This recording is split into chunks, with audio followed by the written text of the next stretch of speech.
Good morning, good afternoon, everyone. We're going to give just one more minute to let more people sign in, then we'll get started.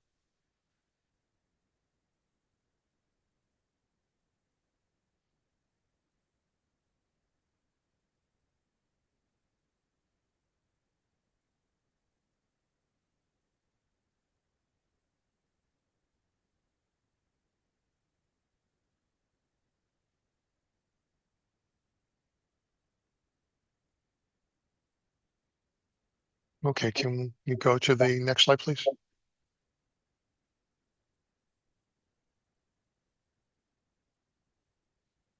Hello, everyone, and welcome. My name is Stuart Kramer. I'm the Chief Program Officer at Next Generation Manufacturing Canada, and it's my great pleasure to welcome you all to the fourth in NGen series of webinars aimed at helping Canadian manufacturers to explore entering the defense manufacturing sector. Bonjour à tous, je m'appelle Stuart Kramer. Je suis directeur de programme chez Next Generation Manufacturing Canada.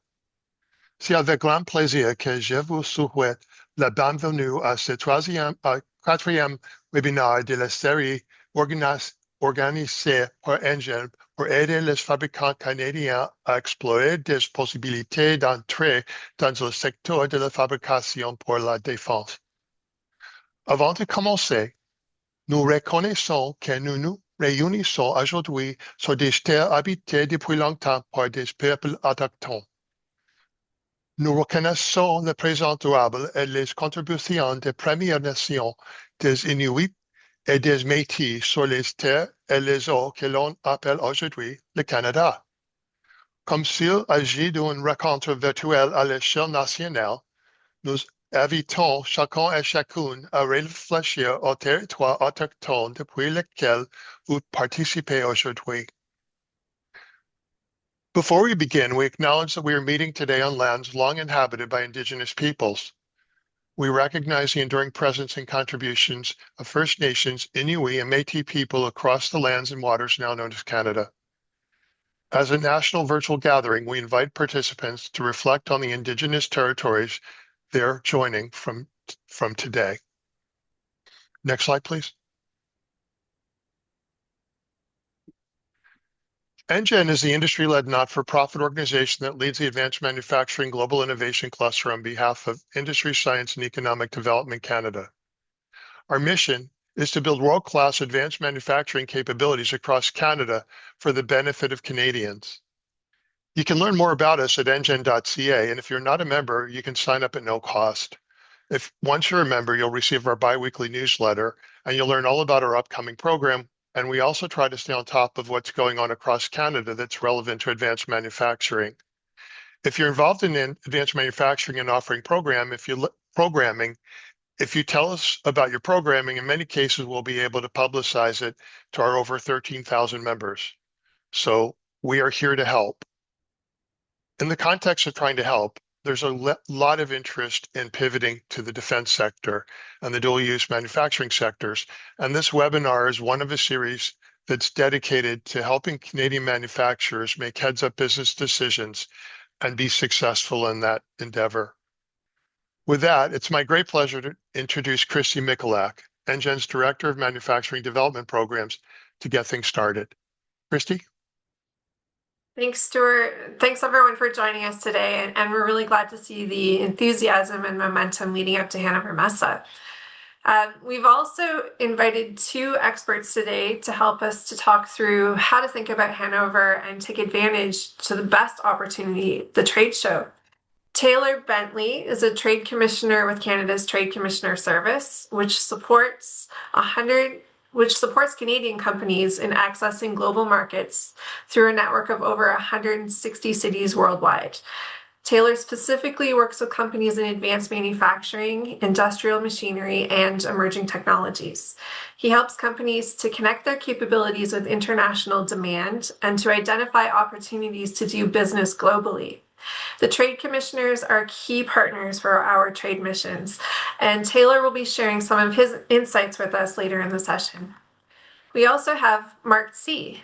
Mark is a cybersecurity leader and entrepreneur with over 25 years of experience in risk management, business development, and complex technology environments. Currently, Mark is the co-founder of Cocoon Cybersecurity based out of Calgary. He works with organizations to navigate evolving cybersecurity requirements and is known for translating complexity into practical business-focused solutions. Today, Mark is going to help us with a high-level view of the cybersecurity requirements in Europe and help you to understand the pathways and language as you open or expand your connections in Europe. First, though, I'll frame us a little bit on Hannover Messe. Stuart and I have had the opportunity to go 4 or 5 times already. And definitely our ability to make use of the trade show has evolved as we've learned more and more. So we'll give you a little bit of framing. First of all, Hannover is often described as the world's largest industrial trade show, but that does not capture the full value. It is much more useful to think of it in 3 ways. It's a preview of future industrial capability. It's a signal of where supply chains are heading, and it's a filter for what will soon be required from you to participate in those supply chains. So in that sense, Hannover is less about what you see and more about what you decide to do next. This is particularly relevant in a defense context where expectations around performance, resilience, and integration are evolving really quickly, but the same dynamics apply across manufacturing more broadly as well. Before we get into Hannover, I want to briefly ground this in Canada's broader direction. Canada has set a clear path for its defense industrial base focused on 4 things: building domestic capability, integrating with allied supply chains, scaling Canadian companies, and growing defense exports. This is backed by significant investment. We saw over $80 billion committed for the next 5 years, with a clear intent to strengthen both domestic capacity and global partnerships. So what this means in practice is that companies are increasingly being asked to do 2 things at once: strengthen capability here in Canada while also integrating into allied and international supply chains. And that creates a very practical question for companies. So where do I build? Where do I partner? And where do I adopt or integrate capabilities from elsewhere? This, of course, is why Hannover becomes very relevant to us. It's one of the places where you can see very concretely what those capabilities look like and how companies are building and integrating them globally. Okay, so let's take a look at what all of this looks like in practice from a defense procurement perspective in Canada. On the left-hand chart, you can see Canada's domestic purchases across categories, across the bottom, and each category shows the last 5 years of purchases. So for example, if you look to the far left, the area of vehicles and mobility, you can see relatively strong and consistent domestic activity.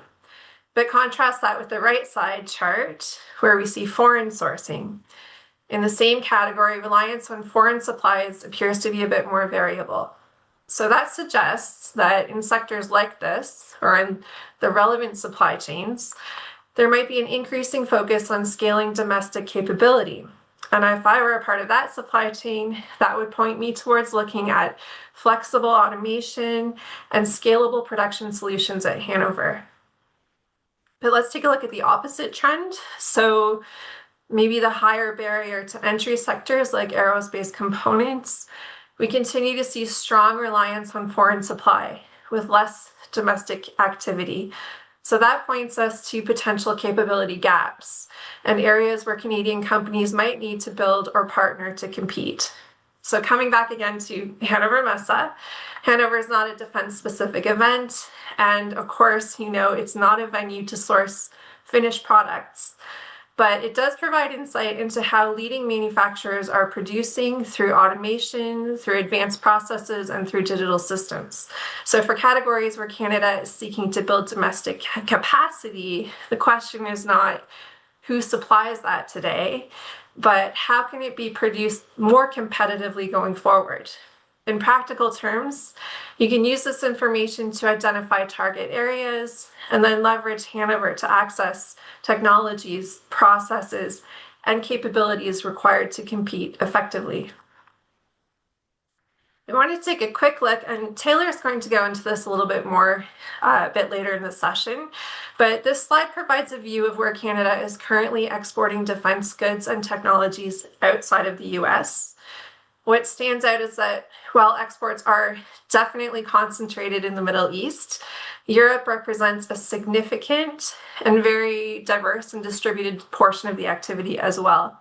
And this is really important in the context of the fair. So Europe is not a new or an unfamiliar market for Canadian companies. We have established trade relationships across multiple countries, including Germany, the UK, Poland, and others. And at the same time, we're seeing increasing alignment between Canada and European partners on defense, security, and supply chain resilience.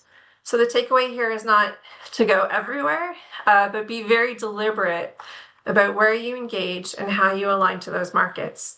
Hannover, of course, being in Germany, is a really practical entry point to open those conversations. Okay, I did want to show you this slide. The Defense Pavilion this year is new to the fair. Hall 26 is centered right in the middle of all of the pavilions. So those of you who have a booth in the Hall 26 pavilion, you'll be in the center of the fair, easily accessible by everyone. And I think that positioning is not a coincidence. Going back to the more strategic concepts, if we take the data from purchasing and we bring it to the context of Hannover, we start to look at where do I need to strengthen my capability and how are leading manufacturers solving for that today? Because again, you're not going to find finished products at Hannover, but you are going to see how things are produced through automation, through digital systems, through integrated supply chains. And you're looking not for what can I buy, but how do I build, partner, or integrate to compete. So practically, how do you move through the show? First, map yourself to where Canada is investing and where the gaps are. Think in terms of what you build, what you can partner for, and what you can integrate. And then be very clear on where you fit in the system. So not just what you produce, but how you can connect to those broader supply chains. Finally, be deliberate about export markets. Not global in general, but specific markets that make sense for you realistically to participate. So the direction is clear and the signals are visible. The question is not, is there an opportunity? It's whether you position your business today to capture it. And that really is what Hannover is for. As Stuart mentioned, this webinar is the fourth in a series that NGen has created around defense and integration into the defense supply chain in Canada. After this session, we will record the session, or we are recording the session. We will send you the video and also the links to the videos for our earlier sessions, so you can learn about cybersecurity in depth, controlled goods, ITAR, export requirements. And our first session was more of a 101. So what's happening in the defense market in Canada and how can you position yourself? These are all, I think, really valuable tools to take a look at if you're going into this for the first time. So that's all from NGen. Thank you very much. I'm going to pass it at this point to Mark to lead us in cybersecurity in Europe.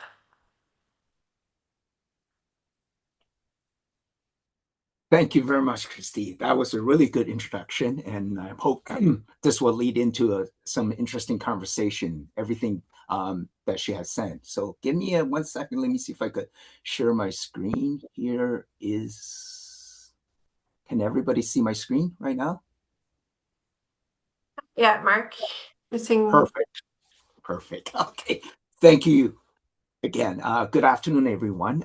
Thank you for the opportunity to speak today with you, as many of you are going to Hanover in the coming train mission. The topic today is really export ready by design, managing EU's complex cybersecurity requirements. Let me start by saying, Hey, Mark, I'm yeah. sorry, Mark, your screen isn't sharing. So do you want to try again? Yes, please. Let me see if I could get that. Chrome.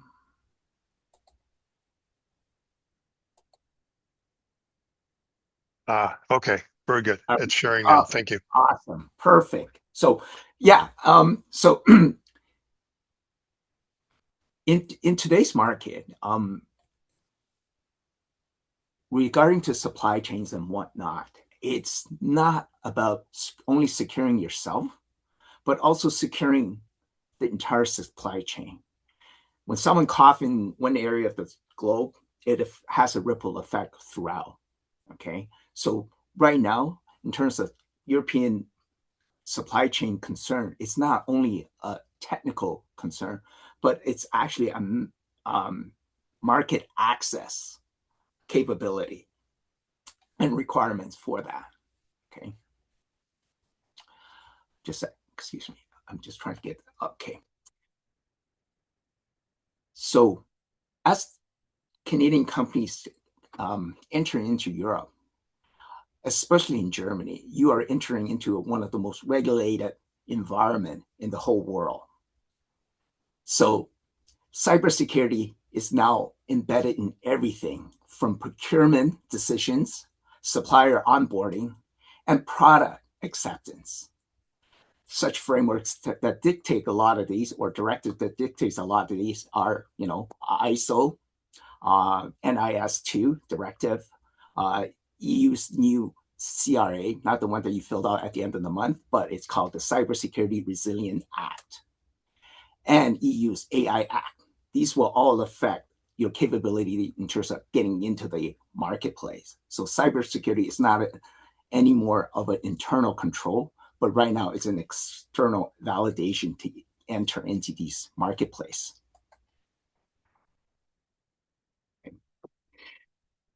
Let's start talking about some of the challenges that people are facing. Okay, in EU, the environment is very complex. Different region has their own requirement, even though they're under the Union, European Union umbrella. Sometimes some countries have not implemented NIS, for example, and some countries had already. And they're also layered. So various different directors, various different frameworks and whatnot, and they're all interconnected. As you could appreciate, cybersecurity or digital environment are intertwined, whether you're providing service or whether you're providing a product.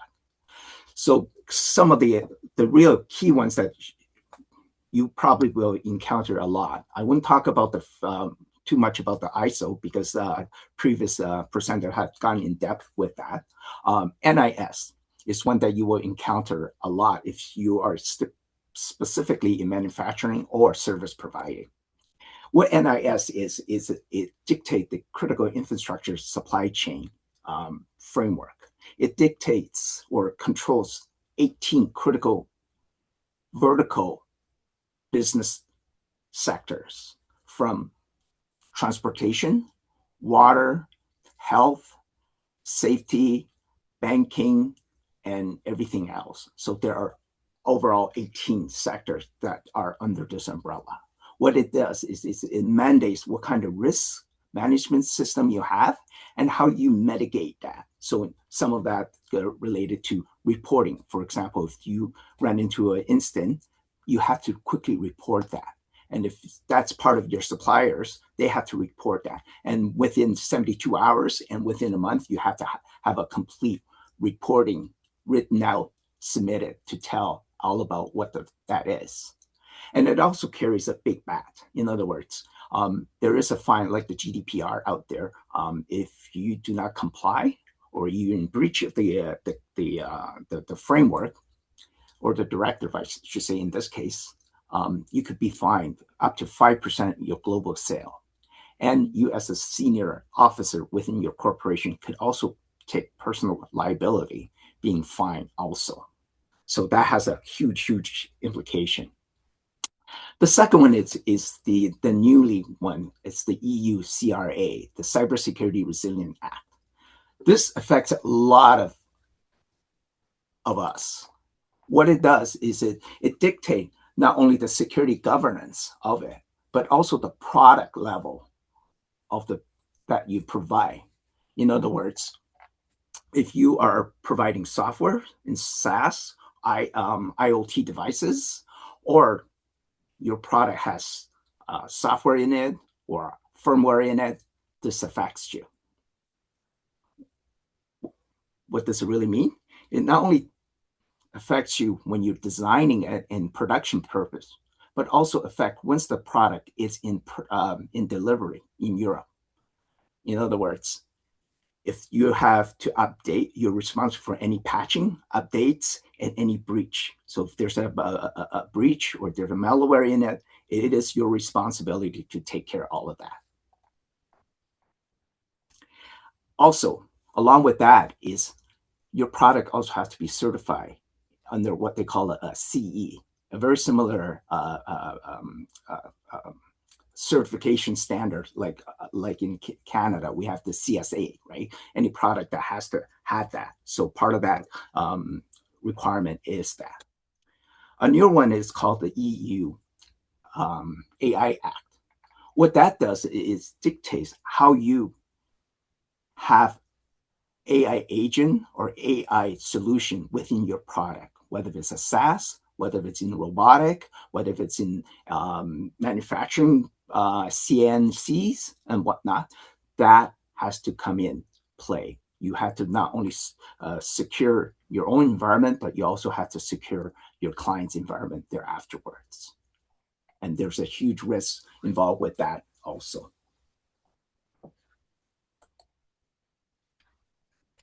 So what European buyer expecting? Well, first of all, they are expecting security governance from you and evidence of risk management, whether you have anything in place, whether you also control your supplier, which is the next point, is supply chain transparency, what you have and how you manage everybody else. And of course, you know, the product level security, as mentioned in CRA. A really good example of that, you'll see that an experience that I had previously in my previous life in a different industry, where I own a renovation and construction business. And just like some of you guys are encountering, you go to a conference and you meet people and you talk to them. I met a young fella, and 4 months later, he called me up. He said, "Hey, Mark, I got a contract as an umbrella contract with Home Depot, and I want you to take care of 4 of their stores in your city, and the other 4 is divided into someone else by Peter." And we went through the onboarding process.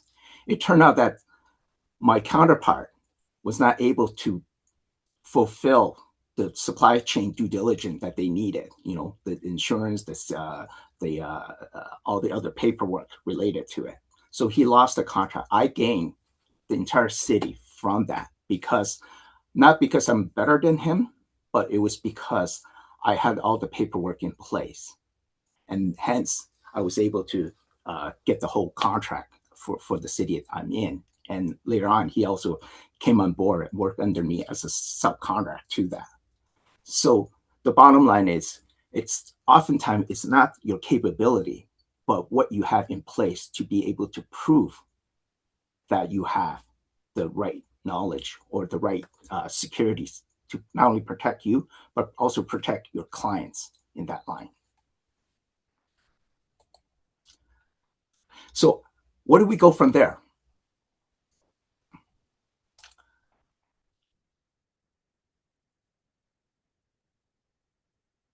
Some recommended action plan is, obviously it's hard to fulfill all the various different requirements. There are multiple compliance frameworks, directives out there. If you're in defense, as I already mentioned, there are defense compliancy that you have to meet. If you're in energy or you're in critical infrastructure, there are critical infrastructure, and these are abroad exporting area. And of course, you know, when we're looking at the domestic area, we also have CMMC. We got the new Canadian CPCSC coming out. There's this new bill called Bill C8, which also similar to NIS. It's dictating the supply chain and the critical infrastructure. So one recommended area pathway is what we call a cross-compliance model. What that does is you comply once, and you are able to map onto multi other framework. And one that we recommend is ISO 27001. This helps build the system and be able to help you prove your compliancy with your customers and with your suppliers.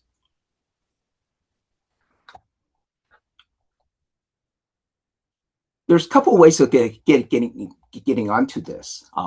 What we do is we divide that roadmap into 4 sectors, right? We start with the foundation. The goal really is to establish a baseline control and environment so that you could be able to build from that, be able to create not only the governance, the documentation to prove it, and internal control for those. The second stage to that we recommend is cross-framing. So in other words, once you have that built foundation, just like Lego blocks, you have multiple different kind of blocks and pegs and all that. Once you have a set of those, then you're able to build the X-Wings or to build the T-fighters or even the Death Star from that, right? So similarly with the cybersecurity environment, once you have the foundation, you could change that. You could be able to use those controls and their crossover, for example, in the defense or the critical infrastructure or the GDPR or the PCI, the ones that deal with digital transaction, or health, HIPAAs and whatnot. Once you have your house in place, then you are able, if you are a manufacturer or a contractor, you will also have suppliers. You will be able to push some of those controls or some of those policy down to your suppliers and allowing them to also have access to some of the things that you're doing so that they are in line with you for that.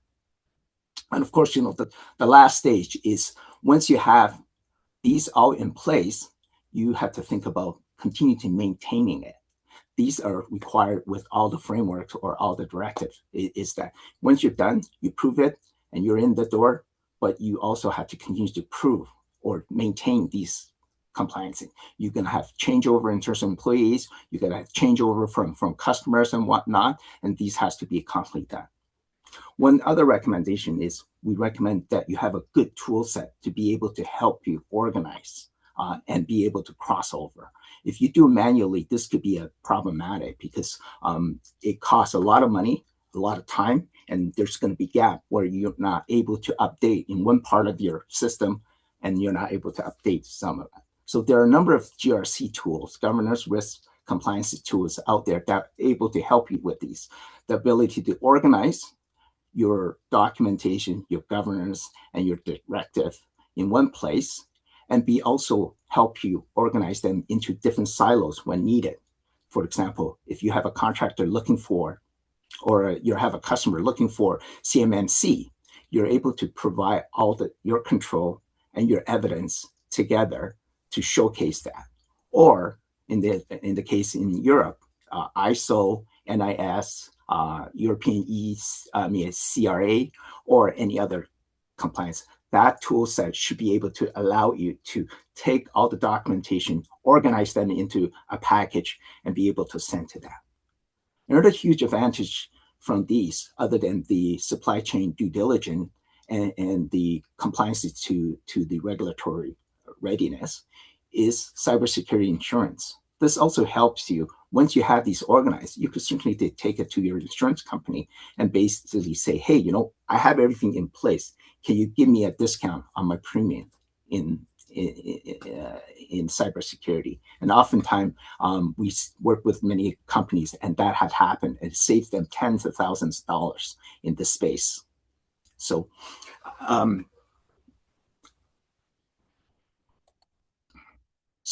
without anything else, some of the basic importance with any programming is to ensure you have visibility and be able to organize all your documentation to prove you're in compliance, and also to ensure that you are able to scale. So in other words, as you grow, you're going to be challenged with more and more different compliance requirement or directive. So make sure that whatever system you have in place to be able to scale that. That being said, thank you very much for your time and energy. As part of Cocoon, we provide a state-of-the-art tool for GRC that's enabled to help company to do everything, the cross compliance framework, including CMMC, ISO, and NIS.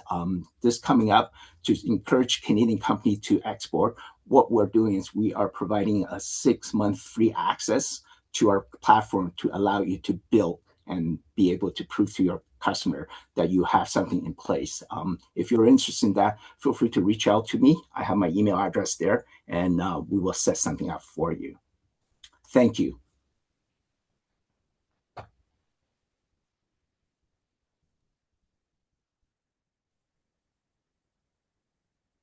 So much, Mark. We've touched on cybersecurity a few times across our sessions because it is becoming an absolutely fundamental requirement to participate in these supply chains. The primes are formalizing their requirements, and also it seems to be evolving very, very rapidly. So we really appreciate your support to help us keep companies aware of the latest changes and to stay on top of developing their roadmaps. So thank you so much. Okay, so next up, I'd like to introduce Taylor Bentley from Canada's Trade Commissioner Service. And Taylor will walk us through more about our relationships with the countries that, or companies from countries that you will encounter in Hanover and how the Trade Commissioner Service can help. Taylor?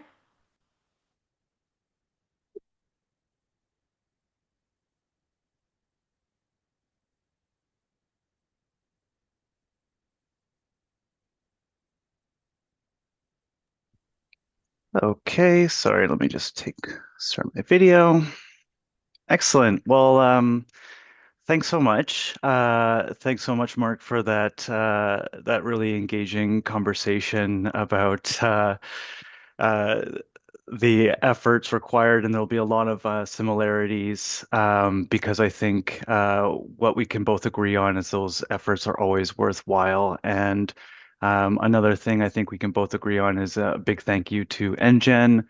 As will become obvious as I give my presentation, we are exceptionally aligned, or I should say that their work greatly supports our Trade Commissioner Service work of supporting sales and partnerships of Canadian companies with all countries around the world. Something we've been doing for 130 years, and with new partners like NGen helping us at landmark events like Hannover Messe, for instance, especially last year when we were partner country. That type of government and nonprofit partnership really goes a long way in kind of providing companies a seamless service, which is another theme of the trade commissioners. So let me start the presentation. So thanks so much. I'm Taylor Bentley. I'm based here in London, Ontario, but I am part of the Ontario Region's office that's based in Toronto, near City Hall, about 37 folks, all focused on a sector or a specific subsector of larger files like ICTs or life sciences. So where I support companies, my roster of TCS clients are in the advanced manufacturing technology, industrial machinery, chemicals, and plastics sectors.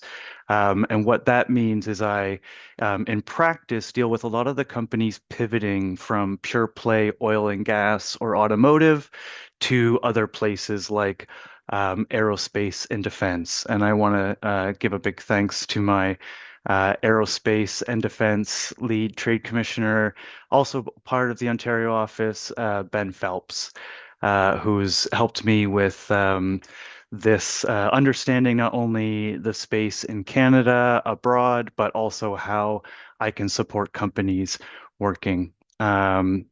working to enter into defense supply chains abroad, both through sales and through partnerships. A couple disclaimers is that you know your business best. We are support for companies. We're client-facing part of government. It's a service, but we do not get involved in commercial disputes.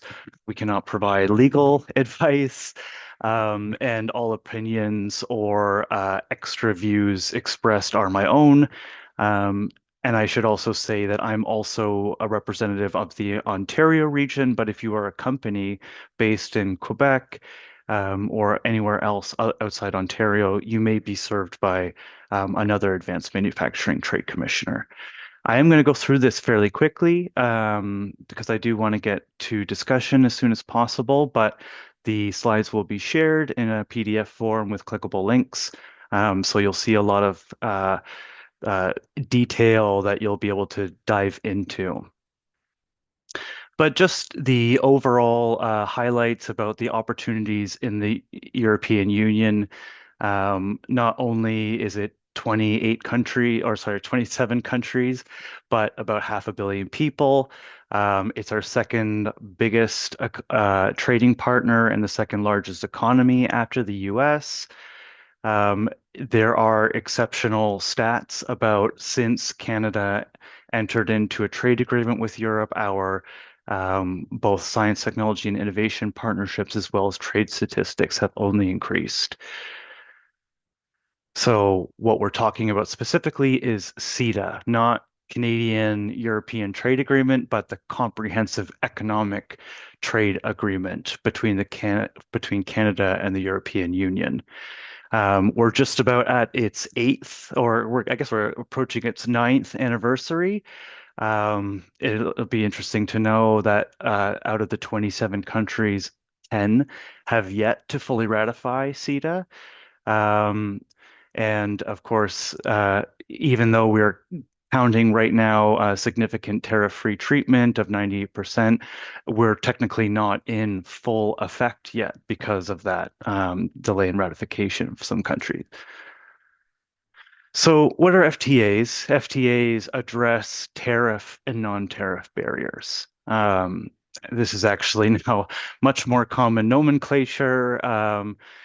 These days for the last year now, at least, but it's something that trade commissioners around the world are thinking about on a day-to-day basis. We're thinking about what are the import duties, export taxes, or transit fees for our country of choice, or for me, I'm supporting a company going to Germany. What are all of those duties and actual tariff barriers? But then what are the non-tariff barriers? Folks asking about the CE requirement. Is it really required? Is it, what is mandatory versus what is a preference?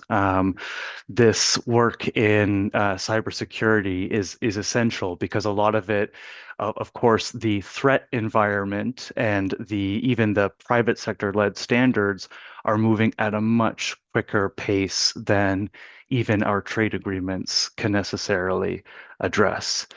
But we have plenty of benefits from CETA that are only getting more utilized over time. Actually, CETA remains in kind of its default state before the Liberation Day tariffs. Our utilization of CETA was actually higher than CUSMA. There was a lot more benefits to be gained from following CETA. And I'll just draw attention to the last two. Improves labor mobility and government procurement access. The ability for us to just get over there, to stay there, to meet people, to have a presence, and ultimately to compete in their biggest projects, their biggest procurement projects, which for defense often boils down to a procurement process. Again, for something that is almost 9 years old, we're exceptionally well set up compared to other parts of the world looking to do more business in Europe. So, what is the TCS as a whole? Very thankful to Christy for mentioning, yes, we're in 160 locations worldwide. In Europe, this is about 30 embassies in almost every country. Some of the microstates are not included, but also for major countries such as Germany and France, we have multiple consulates. Um, and so we have quite a apologies for the poor resolution, but the zoom in of our location, right, our locations and our presence across Europe, again, we're very well set up. We have the infrastructure and the boots on the ground to help you with not just Germany, but seeing Europe as a whole, but also for all of its nuances. You know, folks saying, I want to go to Europe. I mean, that includes both the 44 countries and the 27. And of course, it used to be 28 before the UK. So we also have kind of quite a gradient in what is a European country, what is it like to sell in Europe, not to mention significant differences regionally and across the continent. These things can't be understated, but this is what um, Canadian trade commissioners are here to provide.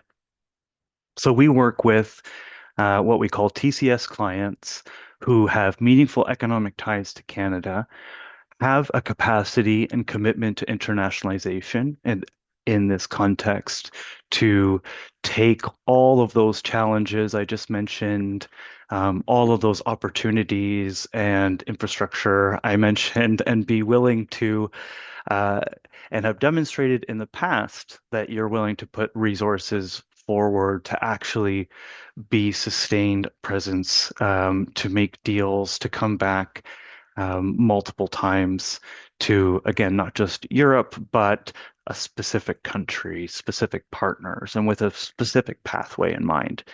The potential to contribute significantly to the Canadian economy is, of course, a very general statement. It is different from other government services that are maybe more specific, have a specific revenue threshold, but it is because we are sector first, very sector aligned. Meaning, obviously, I'm not expecting manufacturers to come away from with a production order after their first visit to Germany. My KPIs are on a much longer time horizon, and those are obviously completely dependent on whether you're pursuing international business development objectives versus science, technology, and innovation objectives. But I do like to give a fair warning that at Post, I mentioned all of those places. Um, you know, just looking at the map and the news simultaneously, there's really no place untouched by politics, by the global political economy.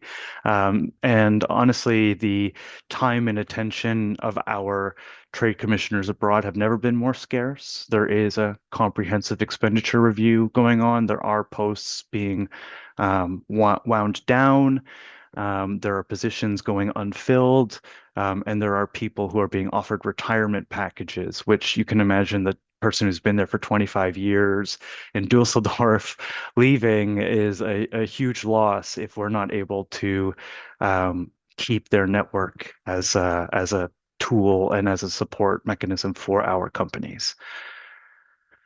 This is the generic suite of services that the TCS offers, but essentially we are really the people on the ground. I mentioned boots on the ground. So what that means is practical experience of trade commissioners who have gone to Hannover Messe many years over, who have also gone to all of the other shows in Germany, who have a really good sense of, well, we just say market intelligence. So a lot of that is, you know, sharing, helping you figure out the known knowns and the unknowns.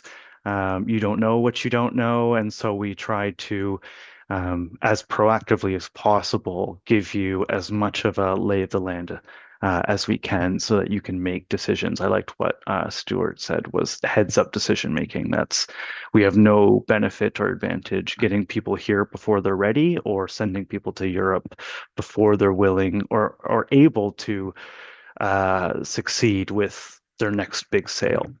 We're always aiming for that highest outcome, and that includes, making whatever connections and introductions we can to either get you further with an existing client or introduce you to new potential clients. Any problems along the way, as I say, we try to be proactive, but reactivity, concerns that we either can or cannot help with, where you can always be a point of contact. And as demonstrated here, getting the most out of free trade agreements. The business supports and funding programs I won't talk about in this specific context because as far as Hannover Messe, you may be applying for Can Export right now, SMEs, but you will not find out maybe before going to the actual show. There aren't any CTAs or major missions. Those were last year's. But there will be future missions that you could build on after Hannover Messe. Um, what I want to spend more time on is go-to-market options, and ones that are aligned with the Trade Commissioner Service KPIs. So we look at international business development, i.e., sales abroad, both direct and indirect, and also science, technology, and innovation, or ST&I partnerships.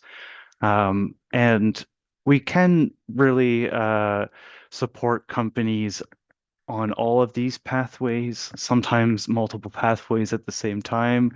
But I wanted to go back to, or I wanted to dive into specifically Hannover Messe. So I asked my trade commissioners who will be attending, Patrick and Olivier, whose LinkedIn's are at the end of at the end of the presentation. They gave me some information. I put things through Copilot, looked at the exhibitor list. But, again, the thing for us is not to judge or to tell you what is the best option here. It's for you to come to us with a plan, with a start, and for us to be a multiplier onto that.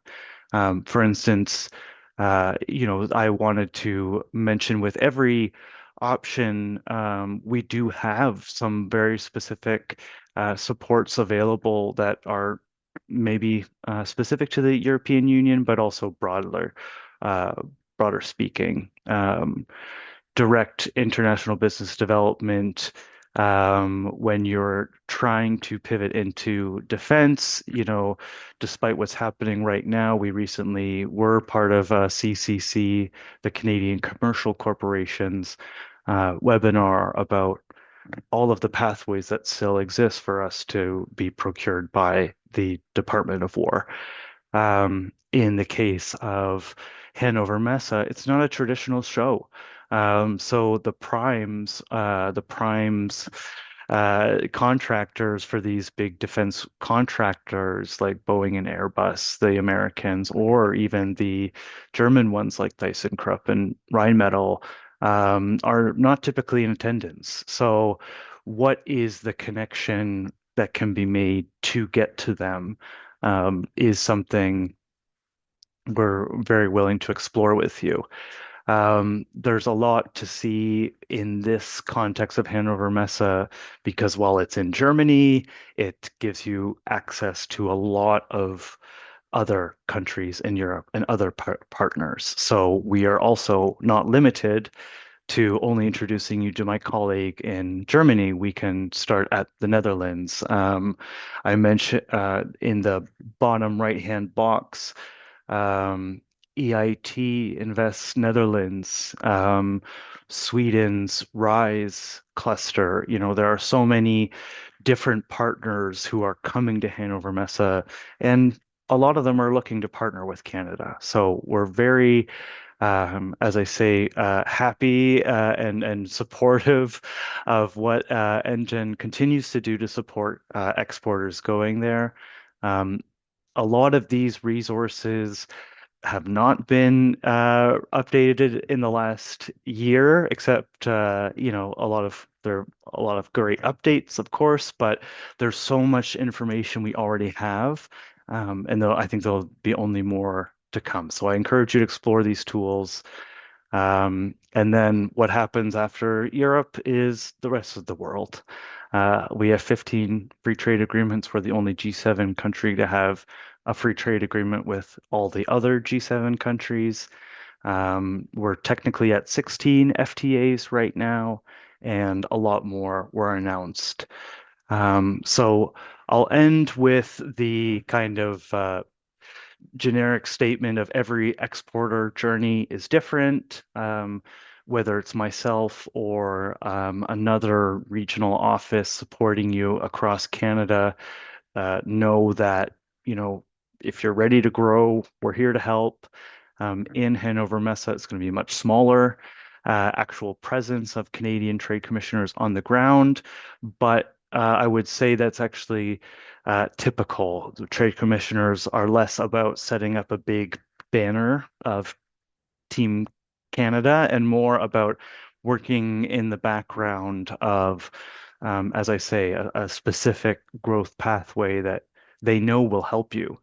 Um, when it comes to Ontario, as I say, whether it's me or another sector specific specialist that can help you, just reach out, and it's a long-term relationship for us. And yeah, I guess I'll leave it there, and look forward to any discussion or questions afterwards. So thanks so much. Thank you, Taylor. That was fantastic. There is so much support for manufacturers as you go around the world. I know when I was running a company and we went global, we got fantastic support from the trade commissioners. So do reach out and connect. And even if you're not based here in Ontario, Taylor can certainly put you in contact with the right people. And if you're joining us in Germany, the trade commissioners will be on the ground and available to help. Um, so I just wanted to share one more thing with you guys, because this is an important opportunity for us. There is a lot of interest in doing business with Canada. Brand Canada has never been better. We are well regarded everywhere we go, and people want to do business with us. Our Prime Minister got a lot of attention as well. And so when we're working with people from around the world, they really are very, very interested in learning more about what we can do, and our technology is world class. So there are 373 exhibitors in Hall 26, the Defense Pavilion. They come from many different enablers for advanced technology for manufacturing. Um, if you're not exhibiting in the hall, or even if you are, um, benchmark yourself, ask a lot of questions, learn everything you can. It's an amazing opportunity to get a sense for the market, for the competition, and for potential partners. In terms of countries attending and exhibiting in the hall, you can see Canada is right up there behind Germany and China. So we are going in force, and we are going to do ourselves proud once again. And so, again, if you're a part of our delegation, know that it's a mighty delegation.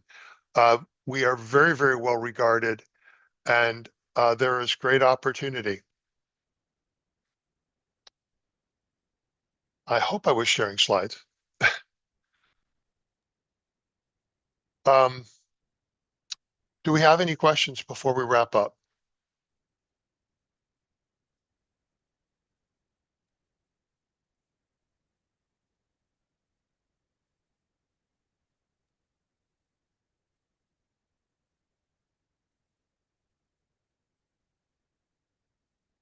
Hey, Stuart, we have one question in the chat. So Okay. it says, and we did see your slides. Thank you. Oh, good. Yeah. Okay. As a software service provider that helps manufacturers and companies scale and improve their productivity, where can or do we fit in this ecosystem?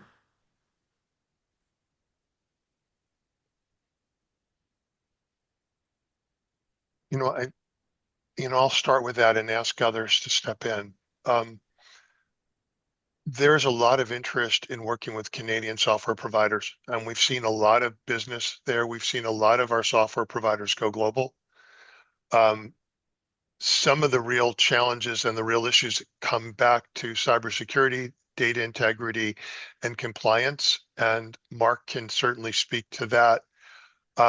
Even if you're not quite there yet, knowing the terminology, the lay of the land, and having a sense of the road ahead and what you need to do would position you very, very well for those conversations. But we absolutely fit, and there are a lot of Canadian innovators in the software sector that are already global and are very, very involved in the defense ecosystem.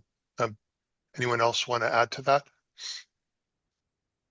Yeah, exactly, Stuart. So as a software provider, you fit right into as the supplier to many of the verticals that I've mentioned.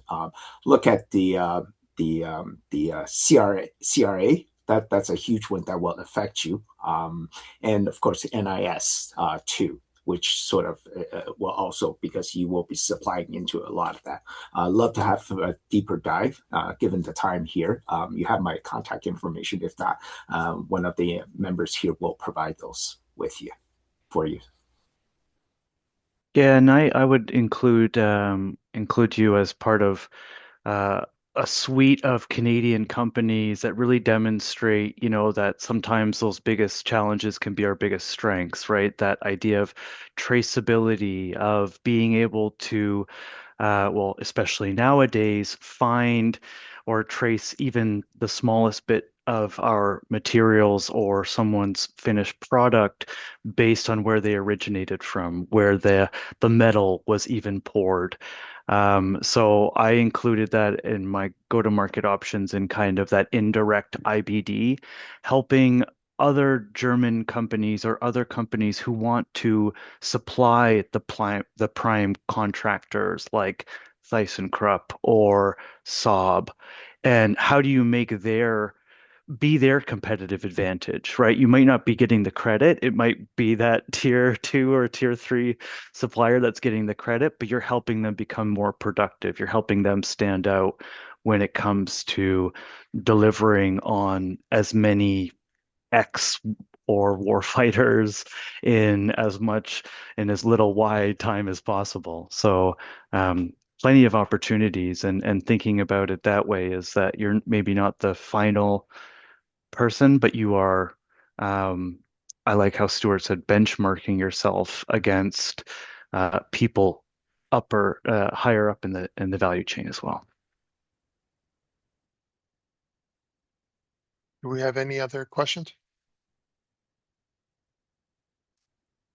Okay, well, again, great job, Christy. Thank you. And Taylor and Mark, we so appreciate your help with this. We hope you found this of value. If you're going to Hannover Messe with us, we're there to help. NGen is there to make introductions, and we are great connectors. So please take advantage of our support if we can help in any way. The trade commissioners will be there. And Taylor, I don't remember the name of the trade commissioner who's going to be at Hannover Messe. Do you have It's that? Yep, it's Patrick Corset and Olivier Bois, and both of their LinkedIn pages are linked in my presentation, and I can also connect you directly. So feel free to reach out to me. Okay, so not a bad call also to reach out in advance and introduce yourself and try to set aside a time for a conversation. We hope everyone has a great show. We hope people come back with actionable leads. And we're looking for growth for Canadian manufacturing. So please let us know how we can help. And with that, I'll close our webinar and thank you all for attending. Thanks, everyone. Thank you.